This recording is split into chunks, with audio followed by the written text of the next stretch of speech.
Welcome to STV. నా పేరు శ్రావ్య. బులెటిన్లో అప్డేట్స్ చూద్దాం. ఏపీ ప్రభుత్వం ఉచిత ఇసుక పాలసీ తీసుకురావడం అభినందనీయమని విజయవాడలోని బెంచ్ సర్కిల్ వద్ద భవన నిర్మాణ కార్మికుల అడ్డాలో టీఎన్టీయూసీ ఆధ్వర్యంలో ముఖ్యమంత్రి చంద్రబాబు నాయుడు చిత్రపటానికి పాలాభిషేకం చేశారు. 5 సంవత్సరాలుగా పడుతున్న కష్టాలు తొలగిపోయాయని కార్మికులు సంబరాలు చేసుకున్నారు. ఈ కార్యక్రమంలో టీఎన్టీయూసీ రాష్ట్ర ప్రధాన కార్యదర్శులు రెంటపల్లి శ్యామ్, ఆదిబాబు, నాగమల్లేశ్వరరావు, కోశాధికారి ఆకుల సూర్యప్రకాష్, తెలుగునాడు భవన నిర్మాణ కార్మిక సంఘం నాయకులు ఎస్కే ఉమర్ వలి, పెనమలూరు నియోజకవర్గ అధ్యక్షులు సత్యనారాయణ, బాలయాదవ్, చందు తదితరులు పాల్గొన్నారు. భారతదేశ చరిత్రలో మొదటిసారిగా ఓ లేడీ ఐఆర్ఎస్ ఆఫీసర్ తన జెండర్ను మార్చుకుని లేడీ నుంచి పురుషుడిగా మారారు. తన జెండర్తో పాటు పేరును కూడా మార్చాలని ఐఆర్ఎస్ ఆఫీసర్ అయిన అనసూయ కేంద్ర ప్రభుత్వానికి అప్పీల్ చేసుకుంది. రూల్స్ను క్షుణ్ణంగా పరిశీలించి అతడి జెండర్తో పాటు పేరును అనుకతీర్ సూర్యగా మారుస్తూ ఆమోదం తెలిపింది. దీంతో సివిల్ సర్వీసెస్ చరిత్రలో అధికారికంగా జెండర్ మార్చడం ఇదే తొలిసారి కావడం విశేషం. అనసూయ నుంచి అనుకతీర్గా మారిన ఆయన ప్రస్తుతం హైదరాబాద్లోని central excise service tax appellate ట్రిబ్యునల్లో జాయింట్ కమిషనర్గా బాధ్యతలు నిర్వహిస్తున్నారు. ఇలాంటి ఘటనలపై కొంతమంది సుప్రీంకోర్టును ఆశ్రయించగా జెండర్ ఐడెంటిటీ అనేది వారి వారి వ్యక్తిగతమని సుప్రీంకోర్టు వివరించింది. భారత చరిత్రలో మొదటిసారి పురుషుడిగా మారిన lady IRS officer news viral అవుతోంది. విజయవాడ పడమటలంక దర్శిపేటలో వ్యభిచార గృహంపై దాడి చేసి నిర్వాహకులను అరెస్టు చేశామని Padamata police station CI Mohan Reddy తెలిపారు. గత కొంతకాలంగా రేకుల షెడ్ని బ్యూటీ పార్లర్గా అద్దెకు తీసుకుని వ్యభిచార గృహం నిర్వహిస్తున్నట్లు తెలిపారు.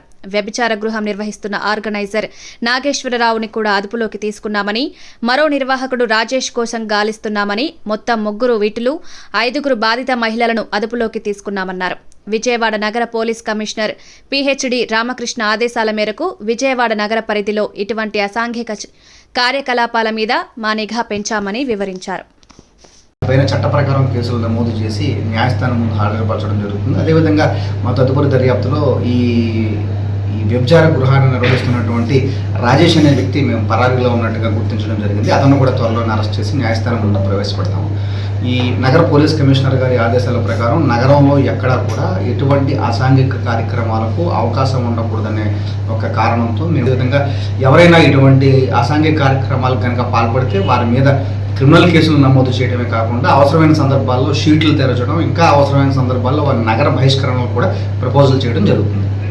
గతంలో పట్టుబడిన వాళ్ళకి వీళ్ళకి ఎటువంటి లింక్లా ఉన్నా ఆ దిశలో కూడా మేము దర్యాప్తు చేస్తున్నాము. ప్రస్తుతం వరకు అయితే ఏమీ కేసులు ఉన్నట్టుగా మా నోటీసులు రాలేదు. అన్ని కోణాల్లో కూడా పూర్తి స్థాయిలో వెరిఫై చేస్తాం. అందరూ నగరానికి సంబంధించిన వాళ్ళేనా, లేక ఈ బాధిత మహిళల్లో 3 విజయవాడ నగరానికి చెందిన వాళ్ళు, ఒకళ్ళు గుంటూరుకి చెందిన వాళ్ళు, ఒకళ్ళు పెనంలూరుకి చెందిన వాళ్ళు ఉన్నారు. ఈ విటులు కూడా విజయవాడలో గుంటూరుకి సంబంధించిన వాళ్ళు ఉన్నారు. నెల్లూరు జిల్లా కందుకూరు ఎమ్మెల్యే నాగేశ్వరరావు రైతు బజార్లో సబ్సిడీపై అందిస్తున్న కందిపప్పు, బియ్యం పంపిణీ కౌంటర్ను సబ్ కలెక్టర్ జి విద్యాధరితో కలిసి ప్రారంభించారు. కిలో కందిపప్పు 160 రూపాయలు, సోనా మసూరి బియ్యం కిలో 49 రూపాయలు, పచ్చి బియ్యం కిలో 48 రూపాయలకు ఇస్తున్నామని, ఈ అవకాశాన్ని ప్రజలందరూ సద్వినియోగం చేసుకోవాలని ఎమ్మెల్యే ఇంటూరి కోరారు. నిత్యావసర వస్తువుల ధరలు ప్రజలకు అందుబాటులో ఉండేలా ముఖ్యమంత్రి నారా చంద్రబాబు నాయుడు చర్యలు తీసుకుంటామని చెబుతూ, మాది ప్రజాప్రభుత్వం, ప్రజల ఆకాంక్షలకు అనుగుణంగానే మేము పరిపాలన చేస్తున్నామన్నారు.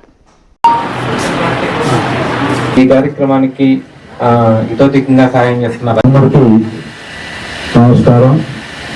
ఈరోజు పేద మధ్యత తరగతి కుటుంబాలకి సరసమైన రేట్లు అందుబాటులో ఉంచాలని చెప్పి మన ప్రజా ముఖ్యమంత్రి నారా చంద్రబాబు నాయుడు గారు ఈరోజు ఈ కార్యక్రమాన్ని చేపట్టడం జరిగింది. కార్యక్రమానికి ముఖ్య అతిథులుగా సబ్ కలెక్టర్ మేడం గారు, అలాగే స్థానిక ఎంఆర్ఓ గారు, కార్యక్రమానికి చేసిన అందరికీ కూడా పేరున ఉదయపూర్వక నమస్కారాలు తెలియజేసుకుంటామన్నా. ఈరోజు మీ అందరికీ తెలుసు, గత ప్రభుత్వం ఏ విధంగా ఇబ్బందులు పడ్డారు సామాన్య మానవులు. ఎక్కడా కూడా సంక్షేమ ఫలాలు పేదవాళ్ళకి అందకుండా ఎవరో గద్దల్లాగా తన్నుకొని పోయే పరిస్థితి. ఆ పరిస్థితి నుంచి మేము అందరినీ కాపాడేదానికి భాగంగానే ఈ కార్యక్రమం చేపట్టడం జరిగింది. అలాగే ఏవైతే మీరందరూ కోరుకున్నారు, ఈ రైతు బజార్లు కూడా ఆ రోజు చంద్రబాబు నాయుడు గారు ముఖ్యమంత్రిగా ఉన్నప్పుడు ప్రతి రైతు పండించిన కూరగాయలు వాళ్ళే అమ్ముకోవాలని చెప్పి ఒక మంచి ఆలోచనతో పెట్టిన ఈ రైతు బజార్లు ఆ రోజు. అవి కూడా మీ అందరికీ తెలిసి ఈరోజు మీరందరూ కూడా ఎంతమంది ఫ్యామిలీని ఈ రైతు బజార్లో గడుపుతున్నారంటే వాటన్నిటికి కూడా చంద్రబాబు నాయుడు గారు ముందు చూపు. అటువంటి ముఖ్యమంత్రి గారు ఈ రోజు మళ్ళా ఈ రాష్ట్రానికి ముఖ్యమంత్రి అవడం మా అందరూ కూడా సంతోషకరమైన విషయం. మీరందరూ కూడా ఏదైతే కోరుకున్నారో ప్రజా ప్రభుత్వం దానిలో భాగంగానే ఈ రోజు ఈ కార్యక్రమాన్ని చేపట్టడం జరిగింది. ఈ రోజు నిత్యావసర ధరలు చూస్తా ఉన్నారు.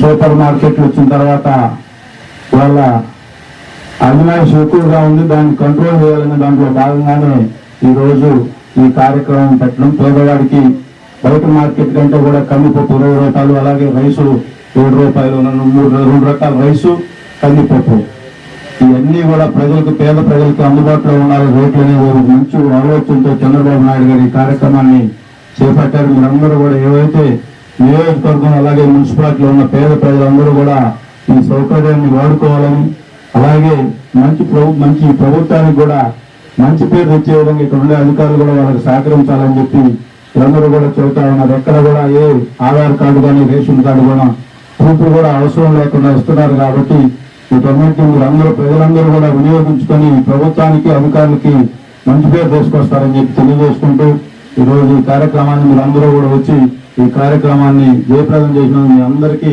పత్రికా సోదరులకి, అలాగే ఈ టౌన్ పార్టీ ప్రజలకు అందరికీ కూడా, తెలుగుదేశం పార్టీ నాయకులకు ఈరోజు ఈ కార్యక్రమానికి అందరికీ పేరు పేరున హృదయపూర్వక నమస్కారాలు తెలియజేసుకుంటూ, ముఖ్యంగా మహిళలు మీరందరూ కూడా ఏవైతే చంద్రబాబు నాయుడు గారు మన అందరూ కూడా మంచి ఆలోచనతో మమ్మల్ని అందరినీ ఈ రోజు కుర్చీలో కూర్చోబెట్టారు. మీరు ఏదైతే కోరుకొని ఈ ప్రభుత్వాన్ని ఆశీర్వదించారో తప్పకుండా మీ అందరి కోసం పనిచేస్తామని చెప్పే సందర్భంగా తెలియజేసుకుంటూ ఈ కార్యక్రమాన్ని ఒకసారి ముగిస్తూ జరుగుతుంది. వచ్చిన అందరికీ ధన్యవాదాలు తెలియజేసుకుంటున్నాం. Thank you.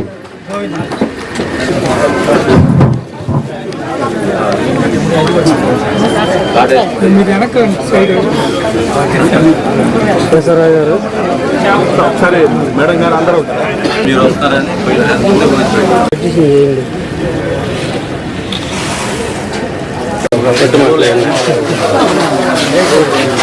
వాళ్ళు అయితే ఏం కాదు, ఎట్లా మాట్లాడుకుంటారు పొలిటికల్ మంగమ్మ ట్రేడింగ్కి వచ్చేది 10 సంవత్సరాలు చేస్తున్నారు.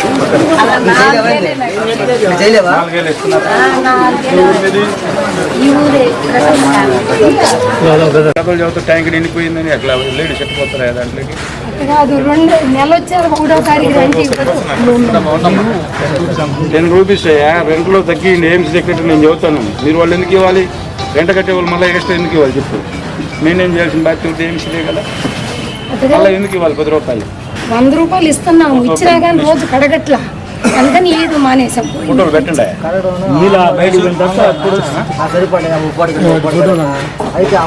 ఒకటి ఏం చేయంగానే ఉలుగురు అయిపోతుంది. 15,000 శాలరీ తీసుకున్నారు, అవునా? అవును కదా. అడిగితే మన తగాదాలు వాళ్ళు వచ్చినా మాట పనిదా మేడం తగాదాలు పెట్టుకుంటున్నారు. సెక్రటరీ మేడం అలా ఒకటి మాట్లాడొద్దులమ్మా. ఇట్లా ఉంటే మా ఇంట్లో ఆడవాళ్ళు ఎత్తుపోతారా?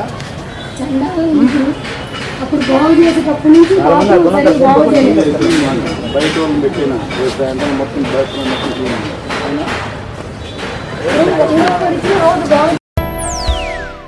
ఇవి ఇప్పటి వరకు ఉన్న bulletin updates. Keep watching STV.